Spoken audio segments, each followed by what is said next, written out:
What on earth is the United States afraid of? Recently, the United States has announced that it will spend $800 billion to build the most powerful Golden Dome satellite defense system. This $800 billion sky-based defense system makes people wonder what the United States is worried about. After all, this is equivalent to the annual defense budget of the United States. Let me tell you, the U.S. isn't afraid, it's panicked about falling behind China. China already has the Tianji Heavenly Mechanism defense and strike capabilities. Similar to Israel's Iron Dome air defense system, but far more ambitious and advanced, Tianji forms an integrated four-dimensional defense network covering land, sea, air, and outer space. This is not baseless speculation.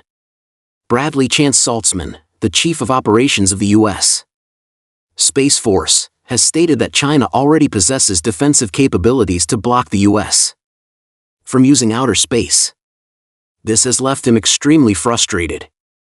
He also mentioned that China's developed space defense network consists of thousands of satellites, providing real-time updates and precise targeting capabilities, which he views as posing significant risks. What does this mean? In simple terms, China has effectively extended its terrestrial combat systems into space. For example, if the U.S.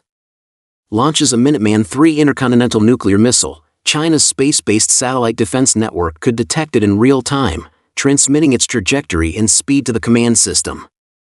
This would enable prompt interception by space-based laser weapons during the missile's initial or mid-flight phase, or at minimum provide sufficient time for terminal interception. Even the Minuteman III's speed would be no match for this system. This is China's new Tianji Heavenly Mechanism defense system. If it were purely defensive, the U.S. Space Force Chief of Operations might not be so frustrated. The crux is that the Tianji defense system also has offensive capabilities. For example, if reconnaissance satellites detect an aircraft carrier at sea, as soon as its carrier-based aircraft take off, laser weapons deployed in space could strike and destroy the carrier. This is not unfounded. After all, the U.S. Space Force Chief of Operations himself has acknowledged that China's space-based system possesses precise targeting capabilities, posing new risks to the United States. However, the reality is that the U.S. has pursued a different approach.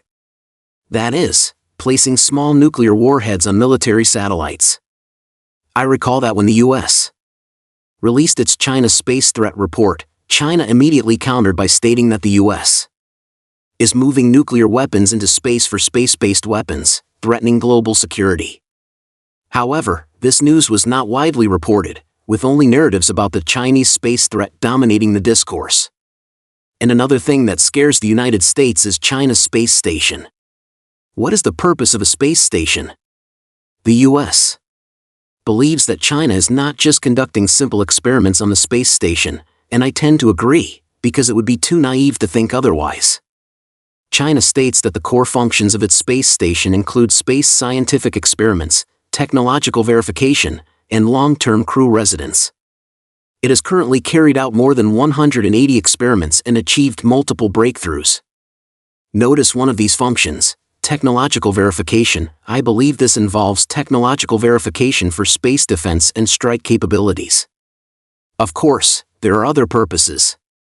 The Tiangong space station orbits at an altitude of 400 kilometers, and as we all know, low Earth orbit, LEO, generally ranges from 200 to 1,200 kilometers.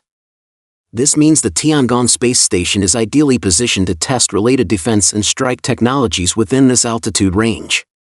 Additionally, consider the recent news about China and Russia collaborating to build a lunar nuclear base.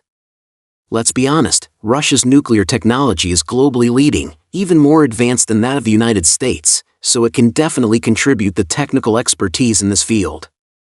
What is China's strength then? It lies in rocket transportation capabilities, delivering supplies to the moon. Coupled with the recent achievement of China's spacecraft safely returning at a speed of Mach 31 using the Qianxuosan trajectory. So from this, we can also infer that the U.S. Space Force Chief of Operations claim that China possesses defensive and strike capabilities in outer space is grounded in certain rationale. This has left the United States anxious. Therefore, the U.S. rationale is, if China has such capabilities, we must also build similar space defense and strike capabilities, and extend ground-based military systems into space. But speaking of this, do you now feel that a new arms race is quietly beginning? This doesn't resemble the U.S. Soviet Cold War era. Although the U.S. wants to provoke a Cold War, it lacks the capability to do so. The problem is that China has no time to engage with it. When China ignores its provocation, the U.S. tries to seek attention through various actions, petty tricks, and sanctions. Since it can't surpass China, it aims to create obstacles. However, it's clear that China will not follow the old path of the Soviet Union. The Soviet Union collapsed because it blindly pursued quantitative expansion. When the U.S. developed 100 nuclear warheads, the Soviet Union produced 1,000. When the U.S. built 100 tanks, the Soviet Union manufactured 1,000. In this way, the Soviet Union was ultimately dragged down by its astonishing accumulation of military hardware. As for China, it adheres to the principle of sufficient nuclear deterrence and adequate fighter capabilities, shifting its focus to equipment sophistication and technological innovation. For example, while the U.S. hastily labels its aging B-21 as a sixth-generation aircraft, it is now rushing to develop the F-47 and an upgraded F-35 variant, rumored to be called the F-50. This constant churn of ideas reflects a palpable sense of anxiety and a lack of confidence in the future. All of this underscores just how urgently the U.S. is feeling the pressure.